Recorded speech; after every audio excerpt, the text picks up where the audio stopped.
तो नहीं चला ना, मेरा तो कनेक्ट ही नहीं होता।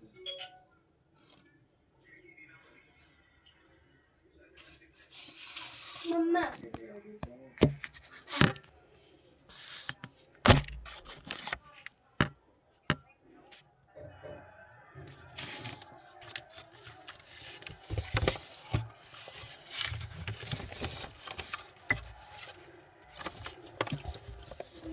पूर्णमासी व्रत कथा। द्वापर युग में एक समय की बात है कि यशोदा जी ने श्री कृष्ण ने कहा, हे कृष्ण, तुम सारे संसार के उत्पन्न करता, पोषक तथा उसके सहायक करता हो। आज कोई ऐसा व्रत मुझसे कहो जिससे करने से मृत्यु लोक में स्त्रियों को विधवा होने का भय न रहता तथा वह व्रत सभी मनुष्यों को मनोकामना पूर्ण करने वाला हो। श्री कृष्ण कहने लगे, हे माता, तुमने अति सुंदर प्रश्न किया है। मैं तुमको ऐसे ही व्रत को सविस्तार कहता हूँ। सौभाग्य की बात के लिए स्त्रियों को 32 पूर्णमासियों को व्रत करना चाहिए। इस व्रत के करने से स्त्रियों को सौभाग्य संपत्ति मिलती है। व्रत अचल सौभाग्य देने वाला एवं भगवान शंकर के प्रति मनुष्य मात्र की भक्ति को बढ़ाने वाला है। यशोदा जी कहने लगी, हे कृष्ण, सर्वप्रथम इस व्रत को मृत्यु लोक में किसने किया था, इसके विषय में विस्तार पूर्वक मुझसे कहो। श्री कृष्ण जी कहने लगे कि इस भूमंडल पर एक अत्यंत प्रसिद्ध राजा चंद्रहास से पालित अनेक प्रकार के रत्नों से परिपूर्ण कातका नाम की एक नगरी थी। वहाँ पर धनेश्वर नाम का एक ब्राह्मण था और उसकी स्त्री अति सुशीला रूपमती नाम की थी। दोनों ही उस नगरी में बड़े प्रेम के साथ रहते थे। घर में धन धान आदि की कमी नहीं थी। उनको एक बड़ा दुख था कि उनकी कोई संतान नहीं थी। इस दुख से वह अत्यंत दुखी रहते थे।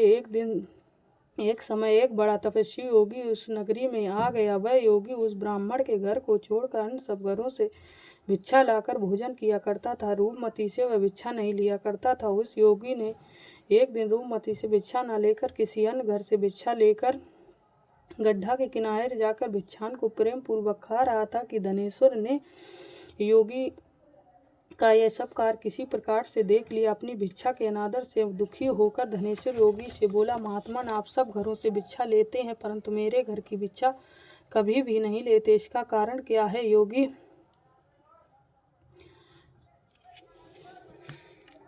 योगी कहने लगा कि निपुत्री के घर की भीख पतितों के अन्न के तुल्य होती है और जो पतितों का अन्न खाता है वह भी पतित हो जाता है। चूंकि तुम निपुत्रेय हो अतः पतित हो जाने के भय से मैं तुम्हारे घर की भिक्षा नहीं लेता। धनेश्वर यह बात सुनकर अपने मन में बहुत ही दुखी हुआ और हाथ जोड़कर योगी के पैरों में गिर पड़ा तथा अर्धभाव से कहने लगा, हे महाराज, यदि ऐसा है तो आप मुझको पुत्र प्राप्ति का उपाय बतलाएं। आप सर्वज्ञ हैं, मुझ पर अवश्य ही ये कृपा कीजिए। धन की मेरे घर में कोई कमी नहीं है परंतु मैं पुत्र न होने के कारण अत्यंत दुखी हूँ। आप मेरे इस दुख का हरण करें, आप सामर्थ्यवान हैं। ये सुनकर योगी कहने लगा, हे ब्राह्मण, तुम चंडी की आराधना करो। घर आकर अपनी अपनी स्त्री से सब वृतांत कहा और आप तप के निमित्त वन में चला गया। वन में जाकर उसने चंडी की उपासना की और उपवास किया। चंडी ने 16वें दिन उसके स्वप्न में दर्शन दिया और कहा, हे धनेश्वर, जा, तेरे पुत्र होगा परंतु वह 16 वर्ष की आयु में ही मृत्यु को प्राप्त हो जाएगा। तुम दोनों स्त्री पुरुष 32 पूर्णमासियों को व्रत विधि पूर्वक करोगे तो वह दीर्घायु हो जाएगा। जितनी तुम्हारी सामर्थ्य हो आटे के दिए बनाकर शिव जी का पूजन करना, परंतु पूर्णमासी को 32 हो जाने चाहिए। प्रातःकाल होने पर इस स्थान के समय भी तुम्हें एक आम का वृक्ष दिखाई देगा। उस पर तुम चढ़कर एक फल तोड़कर शीघ्र अपने घर चले जाना। अपनी स्त्री से सब वृतांत कहना।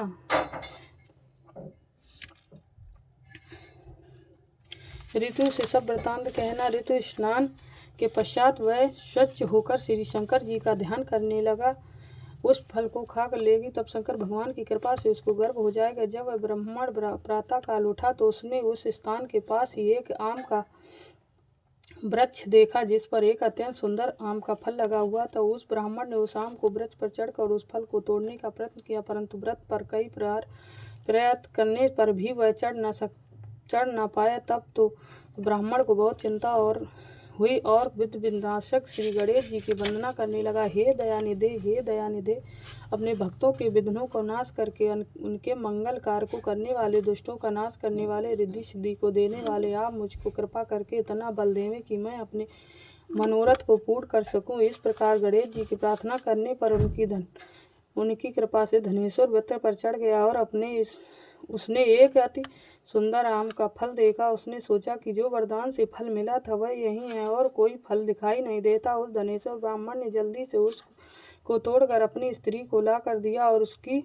स्त्री ने अपने पति को कथानुसार उस फल को खा लिया और वह गर्भवती हो गई। देवी जी की असीम कृपा से उसको एक अत्यंत सुंदर पुत्र उत्पन्न हुआ, जिसका नाम उन्होंने देवीदास रखा। माता पिता के हर्ष और शोक के साथ वह बालक शुक्ल पक्ष के चंद्रमा की भांति अपने पिता के घर में बढ़ने लगा। भवानी की कृपा से वह बालक बहुत ही सुंदर, सुशील और विद्यावान, पढ़ने में बहुत ही निपुण हो गया। दुर्गा जी की आज्ञा अनुसार उसकी माता ने 32 पूर्णमासियों को व्रत रखना प्रारंभ कर दिया था, जिसके उसका पुत्र दीर्घायु बड़ा आय वाला हो जाए। 16वां वर्ष लगते ही देवीदास के माता पिताओं को बड़ी चिंता हो गई कि कहीं उनके पुत्र की इस वर्ष मृत्यु न हो जाए। इसलिए उन्होंने अपने मन में विचार किया कि यदि ये दुर्घटना उनके सामने हो गई तो वह इसे कैसे सहन कर सकेंगे। परंतु उन्होंने देवीदास के मामा को बुलाया और कहा कि हमारी इच्छा है कि देवीदास 1 वर्ष तक काशी में जाकर विद्या अध्ययन करे और उसको अकेला भी न छोड़ना चाहते, इसलिए साथ में तुम चले जाओ और 1 वर्ष के पश्चात उसको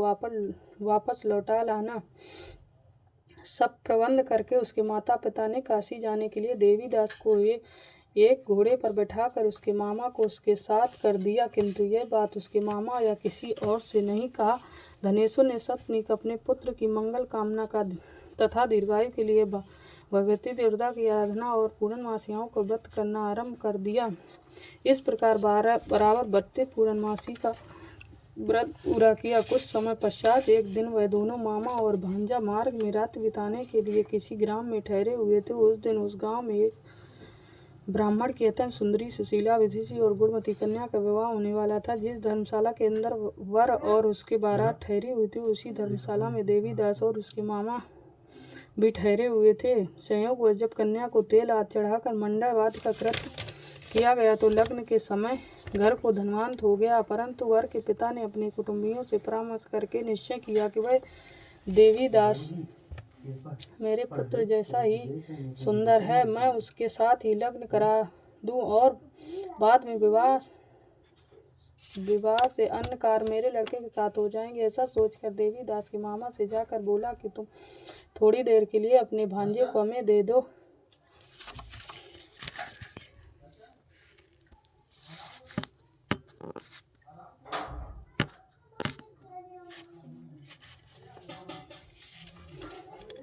ये अपने भांजे को हमें दे दो, जिससे विवाह के लग्न का सब कृत्य सुचारू रूप से हो सके। तब उसके मामा कहने लगा कि जो कुछ भी मधुपुरकाद कन्यादान के समय वर को मिले वह सब हमें दे दिया जाए, तो मेरा भांजा इस बारात का दूल्हा बन जाएगा। यह बात वर के पिता के स्वीकार कर लेने पर उसके अपना भांजा वर बनने को भेज दिया और उसके साथ सब विवाह कार रात में विधिपूर्वक संपन्न हो गया। पत्नी के साथ वह भोजन न कर सका और अपन मन में सोचने लगा कि न जाने ये किसकी स्त्री होगी। वह एकांत में इसी सोच में गम निश्वास छोड़ने लगा तथा उसके आंखों में आंसू भी आ गए। तब वधू ने पूछा कि क्या बात है, आप इतने उदासीन व दुखी क्यों हो रहे हो। तब उसने सब बातें जो वर के पिता व उसके मामा में हुई तो उसको बतला दी। तब कन्या कहने लगी कि यह ब्रह्म विवाह के विपरीत हो कैसे सकता है। देव, ब्राह्मण और अग्नि के सामने मैंने आपको ही अपना पति बनाया, इसलिए आप ही मेरे पति हो। मैं आपकी ही पत्नी रहूंगी, किसी अन्य की कदापि नहीं। तब देवीदास ने कहा, ऐसा मत करिए,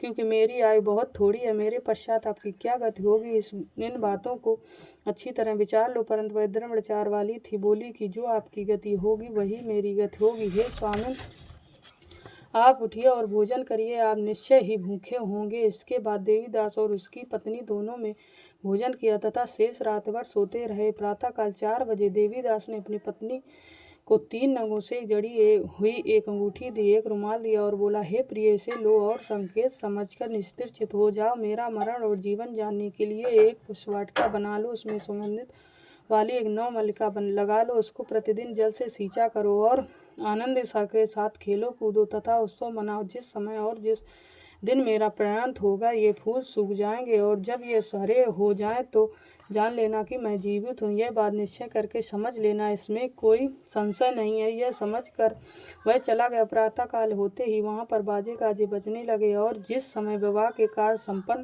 संपन्न करने के लिए वर तथा सब बाराती मंडप में आए तो कन्या ने वर को भली प्रकार से देखकर अपने पिता से कहा कि यह मेरा पति नहीं है, मेरा पति वही है जिसके साथ रात्रि में मेरा परिग्रहण हुआ था, इसके साथ मेरा विवाह नहीं हुआ। यदि यही है तो बतावे कि मैंने इसको क्या दिया और मधुपर्क और कन्यादान के समय जो मैंने भूषण दिए थे उन्हें दिखावे तथा रात में मैंने क्या गुप्त बातें कही थी वह सब सुनावे। पिता ने उसकी कथानुसार वर को बुलवाया। कन्या की यह सब बातें सुनकर वह कहने लगा कि मैं कुछ नहीं जानता। इसके पश्चात लज्जित होकर वह अपना मोह सा लेकर चला गया और सारी बारात भी अपमानित होकर वहाँ से लौट गई। भगवान श्री कृष्ण बोले, हे माता, इस प्रकार देवीदास काशी विद्या अध्ययन के लिए चला गया। जब वो कुछ समय बीत गया तो काल से प्रेरित होकर एक सर्वरात्रि के समय उसको डसने के लिए वहाँ पर आया। उस बिस्तर के प्रभाव से उसके शयन का स्थान चारों ओर से विष का